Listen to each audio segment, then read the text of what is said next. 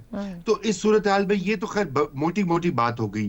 دیکھیے 1 یا 2 نمبر اوپر نیچے آنے سے کوئی فرق نہیں پڑتا، کیونکہ یہ ہم سب جانتے ہیں کہ پاکستان کا جو نظام ہے، بیوروکریٹک نظام خصوصاً، وہ کرپشن سے اٹا ہوا ہے۔ یہاں پہ کوئی کام کسی کا شہری کا یا کسی بااثر شخص کا بھی پیسے یا سفارش کے بغیر نہیں ہوتا۔ یہ حقیقتیں اتنی تلخ ہیں کہ بچے کو پتہ ہے، اور ٹرانسپیرنسی انٹرنیشنل جو ہے اس کا تو کام ہی ہوتا ہے کہ اس کے لوگ آ کے یہاں پہ انٹرویو کرتے ہیں، مختلف ڈیٹا سورسز دیکھتے ہیں، اور بہت سارے بزنس کے جو لوگ ہوتے ہیں ان کے انٹرویوز کر کے وہ ایک اسیسمنٹ بناتے ہیں۔ یہاں تو وفاقی وزیر قیصر احمد شیخ نے بتا دیا ہے کہ کرپشن کی وجہ سے معیشت ترقی نہیں کر رہی، 6% تک وہ کہہ رہے ہیں کہ جی ڈی پی کے حجم کے مطابق کرپشن ہے۔ تو یہاں تو حکومت کے وزیر تسلیم کر رہے ہیں حالات کے۔ ایک بریک کے بعد گفتگو آگے بڑھاتے ہیں۔ پروگرام کے آخری حصے میں ایک بار پھر خوش آمدید۔ شہزاد صاحب، عوام اور کاروباری طبقے کا جو تاثر ہے وہ اب بھی یہی ہے کہ نظام غیر شفاف ہے اور غیر یقینی سمجھ رہے ہیں۔ سو ایسے میں یہ پرسیپشن انڈیکس ایک آدھ نمبر سے جیسے اوپر کہا گیا فرق نہیں پڑتا، مگر کم از کم پرسیپشن ہی ہو تو دنیا کا سرمایہ یا پھر کہا جائے ٹورزم، تعلیم اور سہولیات لوگوں کو اپنی طرف اٹریکٹ کریں، مگر ہم تو پرسیپشن میں بھی اس جگہ نہیں کھڑے۔ اچھا، اس سے پہلے ایک تھوڑی سی ایڈیشن ہے۔ پچھلے سوال کے جواب میں ذکر ہوا کہ پاکستان کی جو پہلے ادوار تھے وہاں پر کوئی کنفیوژن تھی دہشت گردی کے بارے میں۔ میں 1979 سے 1979 سے ڈائریکٹلی فرنٹ لائن پہ دہشت گردی کے خلاف انگیج رہا ہوں اور اس کے خلاف ایک حصہ رہا ہوں، اور یہ 2005 تک میری ذمہ داریوں کے اندر یہ شامل تھی۔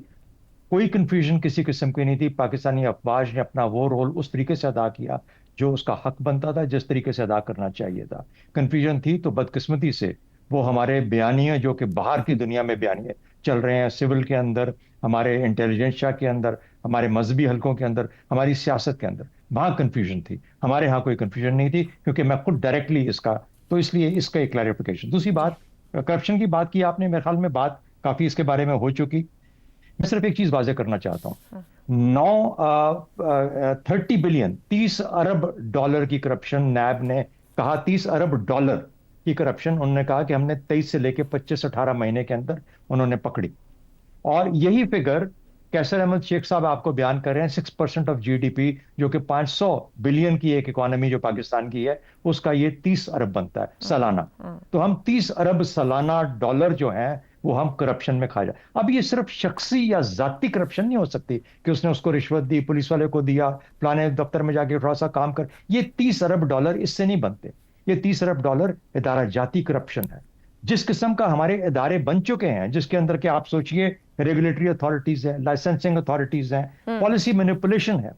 اچھا، اس کے بعد ٹیکسیشن کا نظام، اکانومی کے اندر کہ جس طریقے سے سہولتیں دی جاتی ہیں اور جو سبسڈیز دی جاتی ہیں، ان سب کو ملا کے جب آپ دیکھتے ہیں تو پھر جا کے 30 ارب، کیونکہ وہاں پہ پیسہ ہے، وہاں پر اس قسم کا مواد ہے، اس قسم کا والیوم ہے کہ 30 بلین ڈالرز کی، تو وہ لمحہ فکریہ ہونا چاہیے۔ وہ کرپشن جو جب تک اسٹرکچرل ریفارم نہیں ہوں گے پاکستان کے اندر، اس وقت تک یہ کرپشن ختم نہیں ہو سکتی، کیونکہ یہ اب ہماری بنت کا حصہ بن چکی ہے، یہ کرپشن 30 ارب ڈالر۔ عامر صاحب، یہ جہاں شہزاد صاحب نے بات ختم کی کہ ہماری بنت کا وہ بن چکی ہے، وہ خود تسلیم کر رہے ہیں وفاقی وزیر کے ایف بی آر میں سب سے زیادہ کرپشن ہے۔ 2-3 دہائیوں سے تو ہم مستقل رپورٹ کر رہے ہیں، اس پر بات کر رہے ہیں کہ ہمیں یہاں اسٹرکچرل ریفارمز کی ضرورت ہے۔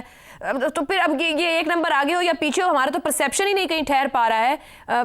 کیسے ہینڈل کیا جا سکتا ہے اس کو؟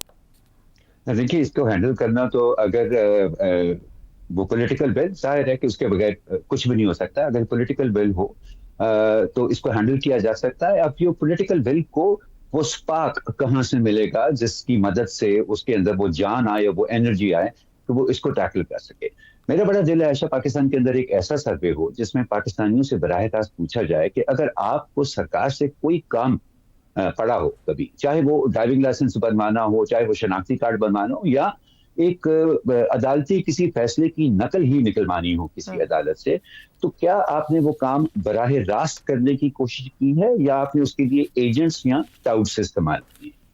تو شاید ہمیں پتہ چلے کہ 90% کیسز کے اندر یا شاید اس سے بھی زیادہ کیسز کے اندر ہر کسی نے کسی نہ کسی ایجنٹ یا ٹاؤٹ کو استعمال کیا ہے. اور یہ جو ایجنٹس اور ٹاؤٹس کی کمائی ہوتی ہے نا جی، وہ صرف کسی ایک شخص کی یا ایک فرد یا اس ایجنٹ یا اس ٹاؤٹ کی کمائی نہیں ہوتی، اس کا باقاعدہ حصہ لگا ہوتا ہے ہر سرکاری اہلکار کا. تو ہم جس طرح سے ہم نے اس کو انسٹیٹیوشنلائز کر دیا ہے نا اس کرپشن کو، ہم نے اس کو توڑنا ہے. اور سب سے پہلا میرا خیال ہے جو ریاست کے سامنے اپنے ایک ہدف بنا لے ریاست اپنا کہ جی اگر ہم نے ایسی سہولیات لوگوں کو دے دی کہ وہ براہ راست حکومت سے اپنے کام نکلوا سکیں، یہ ٹاؤٹس اور ایجنٹس کو نکال دیں تو آدھا مسئلہ تو یہی حل ہو جائے گا. لیکن لائک آئی سیڈ بیفور کہ یہ کام پولیٹیکل ول کے بغیر نہیں ہو سکتا، اور وہ جب تک نہیں ہے تو کوئی بھی پارٹی حکومت کر لے گی یا ماشاء اللہ آ جائے. درست ہو گیا. اور پولیٹیکل ول کیوں نہیں ہے یہ اپنی جگہ ایک بڑا اہم سوال ہے.